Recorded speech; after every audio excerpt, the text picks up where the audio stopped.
అత్యంత కృప కలిగిన యేసుక్రీస్తు నామములో వాక్యాన్ని వింటున్న బిడ్డలందరినీ కూడా దేవుడు సమృద్ధిగా దీవించి ఆశీర్వదించును గాక.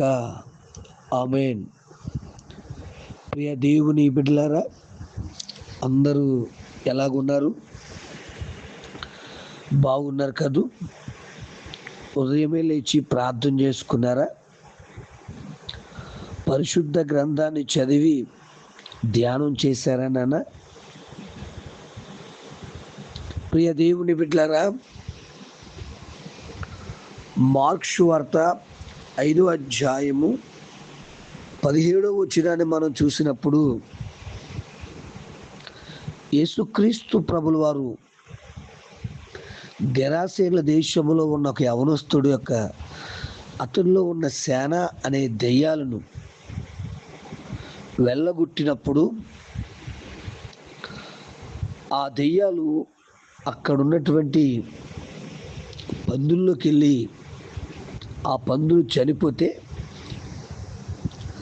ఆ ప్రాంతపు ప్రజలు యేసుప్రభు దగ్గరకు వచ్చి మా దగ్గర ఉండవద్దు అని బతిమాలుకుంటున్నారు. దేవుని బిడ్డలారా, యేసుప్రభు దగ్గర మేళ్ళు పొందుకొని, యేసుప్రభు దగ్గర అద్భుతాలు పొందుకొని, ఆశ్చర్యాలు పొందుకొని, ఆశీర్వాదాలు స్వస్థతలు పొందుకొని ఈరోజు అనేక మంది యేసు ప్రభుకి ఇవ్వవలసిన గౌరవాన్ని ఇవ్వలేకపోతున్నారు. అంటే వారి దృష్టిలో ఆ మనిషి కన్నా పందులే మిన్నా అన్నట్టుగా మాట్లాడుతున్నారు. ఈ రోజుల్లో కూడా అంతే. ఇంట్లో కుక్క పిల్లకి ఎంతో ఖర్చు పెడతారు. తోటి వారికి కనీసం ₹1 కూడా ఇవ్వలేకుండా జీవితాలు కలిగి ఉన్నారు. అరే, మాకెవరు కావాలంటే పందులే కావాలి తప్ప యేసయ్య అక్కర్లొద్దు అన్నట్టుగా ఉంది. వాక్యాన్ని వింటున్న దేవుని బిడ్డలారా, ఈరోజు చేర్చుకోవలసిన దేవుని చేర్చుకోకూడని జంతువులను మనుషుల్ని చేర్చుకుంటున్నావా? ఆలోచించు. ఆ ప్రాంతపు ప్రజలు యేసు ప్రభు తమ యొద్ద ఉండకుండా వెళ్ళిపోమని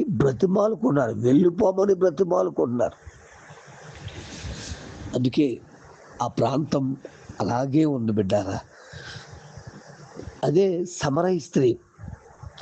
యోహాను సువార్త 4వ అధ్యాయం 40వ వచనం చూసినప్పుడు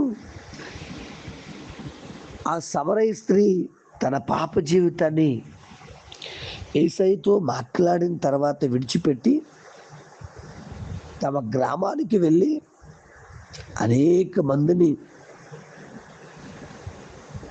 ప్రభు దగ్గరకు తీసుకొచ్చింది సువార్త చెప్పి.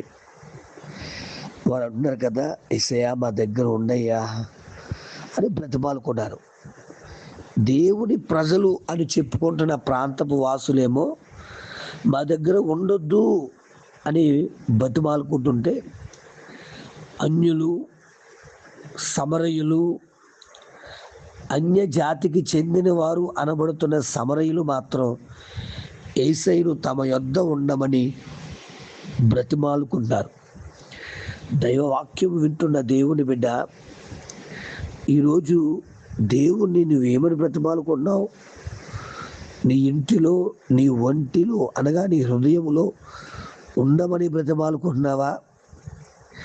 లేక అయ్యో నువ్వు మా ఇంటిలో ఉంటే మా ఇంటిలో ఆనందాలు, లేకపోతే మా ఇంటిలో అల్లరితో కూడిన ఆటపాటలు సాగట్లేదు కనుక త్వరగా వెళ్ళిపో అని దేవుని ప్రతినిధిగా ఉన్న దైవజనుని బయటికి గెంటి వేస్తున్నారా? ఆలోచించండి దేవుని బిడ్డలారా. దైవ జనాంగమా, ఒకరేమో యేసయ్యను మా దగ్గర వద్దు వెళ్ళిపో అని బతిమాలుకునే స్థితి దేవుణ్ణి ఎరిగిన ప్రధానికం. దేవుని ఎరుగని ప్రధానికమేమో యేసయ్యా మీ దగ్గర మా దగ్గర మీరు ఉండాలి, అని అడిగే జనాంగం. బర్తలోమై అంటే గుడ్డివాడు, దావీదు కుమారుడా, నన్ను దాటిపోవద్దయ్యా, నువ్వు నా దగ్గర రావాలయ్యా, నన్ను స్వస్థపరచాలయ్యా అని అడుగుతున్నాడు, బతిమాలుకుంటున్నాడు. బిడ్డ, ఈరోజు నువ్వు ఏ గుంపులో ఉన్నావు? యేసయ్యను మా ఇంటిలో వద్దు అని బయటికి గంటేసే గుంపులో ఉన్నావా?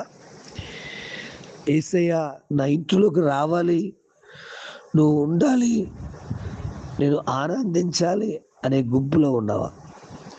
నువ్వు ఏ గుంపులో ఉన్నావో ఆలోచించి ఒక మంచి నిర్ణయాన్ని తీసుకుందాం. తండ్రి, నీకు వందనాలయ్యా. యేసుక్రీస్తు నామములో ఈ ఉదయకాల సమయంలో గరాసీన్ల ప్రాంతం వారు నిన్ను పొమ్మని బతిమాలుకుంటుంటే, అన్యులు అనబడుతున్న సమరయులు నీవు మాకు కావాలి అంటున్నారయ్యా. నీ బిడ్డలను చెప్పుకొని మేము కూడా చాలాసార్లు నిన్ను విడిచిపెట్టేసి ఈ లోకములో ఉన్న దాని కొరకు పరుగులు పెడుతున్నాం. క్షమించండి. నీకు ఇష్ట ప్రకారంగా, నీ చిత్త ప్రకారంగా, నీ నామ మహిమార్థంగా నడుచుకునే భాగ్యమును దయచేసి ఆశీర్వాదమిచ్చి దర్శించుమని, మహిమ మేలులతో నింపమని, సేవలో వాడుకోమని, వర్ధలింప చేయమని, కనికరము కాపుదలతో నింపి అయ్యా, నిన్ను చేర్చుకుని నిన్ను బ్రతిమలాడుకుంటున్న ప్రతి కుటుంబాన్ని ఆశీర్వదించమని, ఇంకా ఎవరైనా నువ్వు వద్దు అని అయ్యా నిన్ను బయటికి గంటేస్తే నిజ సువర్తమానం అర్థమయ్యే రీతిలో వారికి బోధించడానికి తగిన జ్ఞానమును మా అందరికీ దయచేయమని, నీ వైపు త్రెప్పబడే కృపను విస్తరింప చేయమని యేసు నామమున అడుగుచున్నాను తండ్రి. ఆమేన్. ప్రార్థన అవసరతల కొరకు నా సెల్ నంబర్ 9866958571. ప్రభు కృప మీకు తోడుగా ఉండునుగాక. ఆమేన్.